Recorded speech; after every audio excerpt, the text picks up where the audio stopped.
Kilala si incoming President Rodrigo Duterte sa Davao City na estrikto sa pagpapatupad ng batas. At ang kanya pong pagiging The Punisher, inaabangan na raw kung magagawa niya sa buong bansa. Balitang hatid ni Mark Salazar.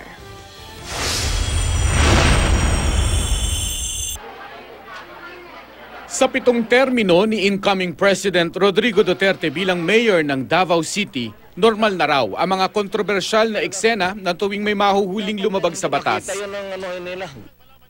Minsang pinakain niya ng papel ang lalaking naningil umano ng upa sa lupaing hindi naman sa kanya. Wala raw lugar para sa mga magnanakaw, kriminal at lalong-lalo na ang sangkot sa droga sa kanyang lugar. Part-time Filipino. I should say that this guy is lucky. Why? At least he's still alive. Personal raw siyang nagpapatrolya sa gabi at bumibisita sa mga kulungan para pagalitan ng mga nagkakasala. Sa kanyang mapanindak na pamamaraan, binansagan siyang The Punisher. Para malabanan ang krimen, minsan na ring nasabi ni Mayor, I'm also entertaining the idea of organizing a purely civilian CBO, and they will be armed to patrol the city. I will arm them. I would rather see you dead, cold dead, than see the innocent victim die because of drugs. Dahil sa ganyang mga pahayag, nadikit ang pangalan ni Duterte sa vigilante group na Davao Death Squad. Ang grupo sa likod ng mga extrajudicial killings ng mga hinihinalang kriminal.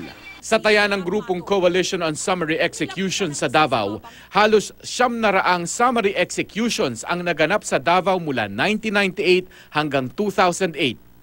Naglabas din ng New York-based group na Human Rights Watch ng dokumentaryo tungkol sa Davao Death Squad. Tugunoon ni Duterte nang matanong tungkol dito. Bakit kulang palagi? Why are you always zeroing in on the protection of the criminals? To protect innocent lives, that's my mandate, and to destroy criminals. May nilinaw din noon si Digong. Alam yung pare sa akin, they keep on harping every Sunday that people are getting killed. We do not deny that. But what really pisses me off, yung sinasabi nila na pati bata pinapatay ko, what will I get killing children?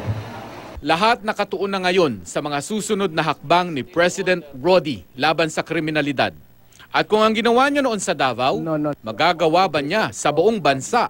Mark Salazar, GMA News.